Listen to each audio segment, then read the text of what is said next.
जब हम अपनी कुंडली का विवेचन करते हैं तो हर कोई ये जानना चाहता है कि जन्मपत्री के जो हमारे 12 भाव होते हैं, प्रत्येक भाव आखिर हमसे क्या कहना चाहता है, क्या बताना चाहता है। क्या सिर्फ वही एक या दो बातें ही होती हैं उस भाव के बारे में जो सामान्य तौर पर सुनते रहते हैं, या बहुत कुछ बताना चाहता है कोई भी एक भाव।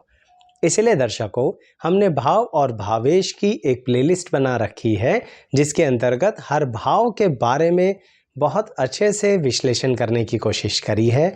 उसी प्लेलिस्ट में आज जोड़ने जा रहे हैं कि अगर आपका पंचम भाव आप देखना चाहें कि वह क्या क्या बताना चाहता है, कितनी बातें हमें जानकारी के रूप में देना चाहता है, तो हम क्या ध्यान रखें जिससे हमें पंचम भाव से संबंधित बहुत से कारकों की जानकारी मिल जाए। आइए स्टार्ट करते हैं इस वीडियो को।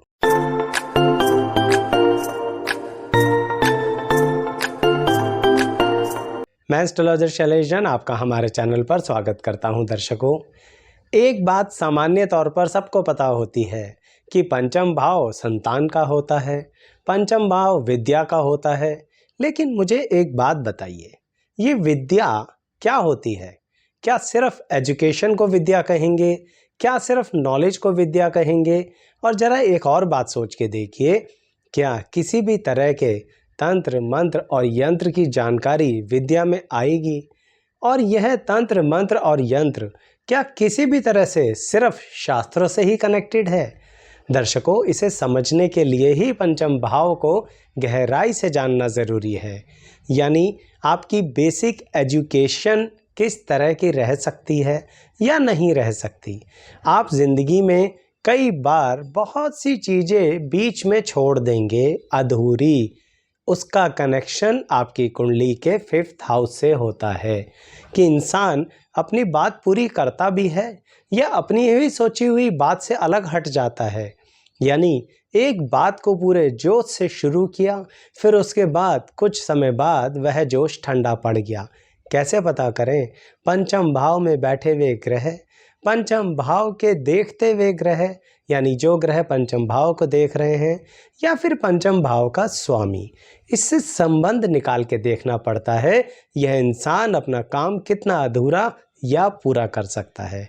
इसीलिए दर्शकों, कई बार मन में प्रश्न आता है कि आचार्य जी, हमने जो पढ़ाई लिखाई करी है उस पढ़ाई लिखाई का तो हमारा कोई इस्तेमाल ही नहीं हो रहा।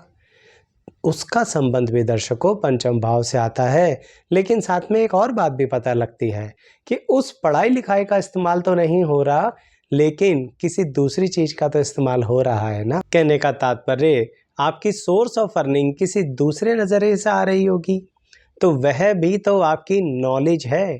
तभी मैंने वीडियो की शुरुआत में पूछा कि एजुकेशन और नॉलेज क्या एक ही बात रहती है? दर्शकों, दोनों ही पंचम भाव से देखनी चाहिए कि किताबी ज्ञान कितना मिलेगा और अनुभव कितना मिलेगा। क्या किताबी ज्ञान और अनुभव एक ही क्षेत्र में होगा या अलग अलग क्षेत्र में होगा? क्या एक इंसान मल्टी टैलेंटेड बन सकता है? पंचम भाव बताता है। कई बार आपने देखा होगा कि एक इंसान एक से अधिक सोर्स ऑफ इनकम करता है, एक इंसान एक जगह टिकता ही नहीं है, एक इंसान एक ही जगह टिककर पूरी उम्र बिता देता है। यह सारी जानकारी पंचम भाव देता है। क्योंकि दर्शकों, हमारी जो बुद्धि होती है ना, उसके अंदर जो बुद्धिमता होती है, उन सब का संबंध पंचम भाव से है। तभी तो विद्या, पढ़ाई, यंत्र मंत्र तंत्र सब आता है। लेकिन जैसा कि मैं शुरू से कह रहा हूँ कि यंत्र मंत्र तंत्र सिर्फ शास्त्रों से मत लगा के चलिए। एक बात सोचिए, कई हजार वर्ष पहले जब ज्योतिष शास्त्र लिखा गया, तब यंत्र मंत्र तंत्र क्या था? क्या उसमें ऋषि वैज्ञानिक नहीं होते थे? क्या उसमें ऋषि स्पेस साइंटिस्ट नहीं होते थे? बिल्कुल होते थे दर्शकों। इसी कारणवश तंत्र यानी कि तरीका, टेक्निक कोई कैसी अपनाएगा अपनी ज़िंदगी में आगे जाने के लिए। इसे ऐसे समझिए कि ज़िंदगी में तरक्की की दिशा इस व्यक्ति की क्या हो सकती है, किस चीज़ पर अगर ये ज़्यादा कंसंट्रेट करे तो यह बात इसके मन में छुपी हुई होगी। पंचम भाव बता देगा। कहने का मतलब, एक इंसान के अंदर जो टैलेंट होता है, जो स्किल होती है, पंचम भाव बताता है कि किस तरह का टैलेंट और स्किल इसे पसंद है, मन में आखिर छुपा क्या रखा है, यह पंचम भाव बताता है। इसी कारण दर्शकों, मैंने प्लेलिस्ट बना रखी है जिसके अंदर भाव और भावेश की जानकारी है, जिसके अंदर कोशिश तो करी है कि भाव को घुमा घुमा कर समझाने की, जिससे उसकी विचित्र श्रृंखलाएं आपको समझ में आए। उस प्लेलिस्ट पे जाने के लिए चैनल को भी सब्सक्राइब कर सकते हैं या फिर इसी वीडियो के डिस्क्रिप्शन बॉक्स में जाकर भी उस प्लेलिस्ट तक पहुंच सकते हैं। लेकिन पसंद आए तो उसे तो लाइक करना ही है, पर चैनल को भी सब्सक्राइब कर लीजिए। तो जैसा कि मैं पंचम भाव के बारे में लगातार बताता आ रहा हूँ, तो उसी में अब थोड़ा सा संबंधों की बातें भी करते हैं, रिश्ते नातों की बातें भी करते हैं। क्या पंचम भाव उससे भी कुछ रिलेट करता है? बिल्कुल करता है दर्शकों। हमारी जो माता होती हैं ना, माँ का आशीर्वाद हमें कितना मिल पाएगा? आप कहेंगे आचार्य जी ये कैसी बात कर रहे हैं, माँ का आशीर्वाद तो सभी को मिल जाता है। दर्शकों, कुछ को नहीं मिल पाता। ऐसे लोगों से आप पूछिए और वो कमेंट बॉक्स में बताएंगे कि उनको माँ का आशीर्वाद नहीं मिल पाया, कई जगह पर अच्छा नहीं रह पाया, माता का सुख किसी न किसी वजह से बिगड़ गया या संतुलन ही बिगड़ गया। यह सब बातें पंचम भाव बताएगा कि हम कह कुछ रहे थे, माता हमारी कुछ और समझी, जिसके कारण विवाद तक हो गया। पंचम भाव बताएगा। और आप भी बताएंगे कमेंट बॉक्स में, क्या सही में ऐसा कुछ हुआ? और अपनी कुंडली के अनुसार ही बताइए कि कौन सा ग्रह किस तरह से पंचम भाव से कनेक्ट हो रहा है। तो आपका ज्ञान क्या कहता है, इस कारण आपकी माता से तनाव हुआ, विवाद हुआ या माता के सुख में कमी आई। ठीक ऐसे ही दर्शकों, अब पिता की बात करते हैं, अर्थात अपनी सामाजिक परंपराओं में मान सम्मान कितना मिल पाएगा? क्या हम अपनी फैमिली के मान सम्मान को आगे बढ़ाएंगे या उसमें कुछ कमी कर देंगे? किसी तरह की अपनी गुडविल इरेज तो नहीं कर देंगे? पंचम भाव बताएगा। ऐसे ही दर्शकों, आप अपने जीवन साथी के साथ कभी कभी मिलकर काम करना चाहते हैं। आप कहते हैं आचार्य जी लाइफ पार्टनर जो है ना हमारा, उसी को वर्किंग पार्टनर बना लें, या सिर्फ अपने लाइफ पार्टनर के नाम से ही कोई काम करना चाहें तो क्या ठीक रहेगा?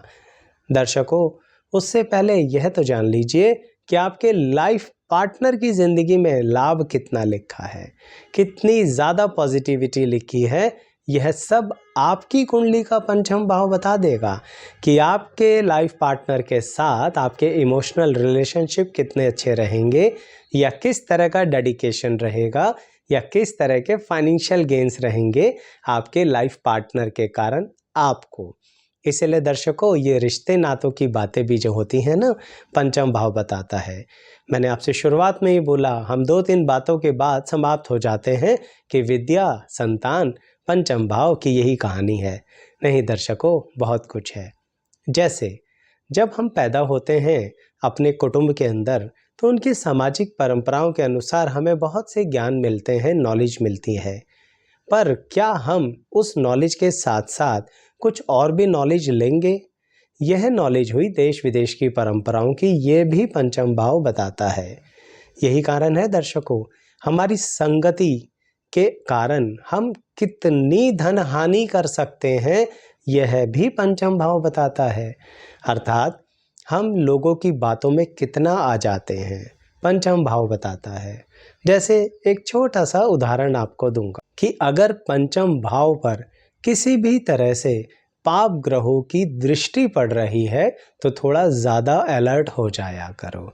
ऐसे विषय में हो सकता है कि आप तो ज़्यादा डेडिकेशन दें दूसरे व्यक्ति को, पर सामने वाला सेल्फिश नेचर आपके साथ लेके चल रहा हो, जो आपको पता भी नहीं लगेगा, और फिर उठाओगे आप तगड़े वाला नुकसान। इसलिए कह रहा हूँ, पंचम भाव आसपास होने वाली गतिविधियों के बारे में भी बताता है, किस तरह से लोग हमसे टकराएंगे, किस तरह का हमारे साथ संबंध रखेंगे। इवन आज के आधुनिक युग में हम वैवाहिक जीवन के साथ अन्य कैसे संबंध रख सकते हैं या नहीं रख सकते हैं, या उसके कारण कुछ हमारे चरित्र पर, मान सम्मान पर बात आ सकती है, यह सब बातें पंचम भाव बताएगा।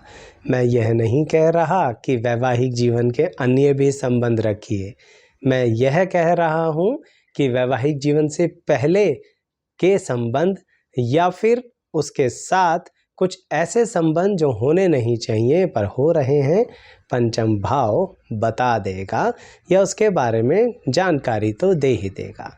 तो दर्शकों, इसलिए भाव का विश्लेषण बहुत ज़रूरी है। किसी भी कुंडली को उठाओ तो पहले उस भाव के पॉइंट्स तो बना लो, उसके बाद चेक करो कि इतनी सारी बातें इसके अंदर से दिख रही हैं। जैसे धन की बात तो पंचम भाव बताता ही है कि वो धन का सोर्स क्या रहेगा अल्टीमेटली। और तो और आपके काम धंधे में जो रुकावटें आती हैं ना, वह पंचम भाव बताता है कि आखिर अनएक्सपेक्टेडली एकदम से वो रुकावटें क्यों पैदा हो गई या किस तरह से पैदा हो गई, इसके बारे में भी आपके पंचम भाव से ही जानकारी मिलती है दर्शकों। इसी कारणवश आपके पैतृक संपत्ति के लिए आपको क्या कर्म करना पड़ेगा, यह भी पंचम भाव बताता है कि क्या सीधा सीधा पैतृक संपत्ति मिल जाएगी या थोड़े एफर्ट्स ज़्यादा लगाने पड़ेंगे। तो दर्शकों, कोशिश पूरी रहती है। वैसे कारक तो बहुत सारे होते हैं, लेकिन मैं पूरी कोशिश करता हूं कि जो बहुत रेलिवेंट है ना, जो सामान्य तौर पर ज़िंदगी में हमारे कनेक्ट हो ही जाते हैं, उन कारकों के बारे में आपको जानकारी दो। तो अगर आपको मेरी ये वीडियो अच्छी लगी है तो लाइक शेयर सब्सक्राइब करना। कमेंट बॉक्स में ज़रूर बताना कि आप इसे और किस तरह से देखना चाहते हैं, यानी किसी भाव को किस तरह से एनालिसिस करवाना चाहते हैं, बताइएगा। पूरी कोशिश करूंगा उसी तरह से किसी भी प्लेलिस्ट में उसको ऐड करने की या बिल्कुल नए अंदाज से पेश करने की। इंतज़ार रहेगा आपके कमेंट्स का। यहाँ तक बने रहने के लिए बहुत बहुत धन्यवाद।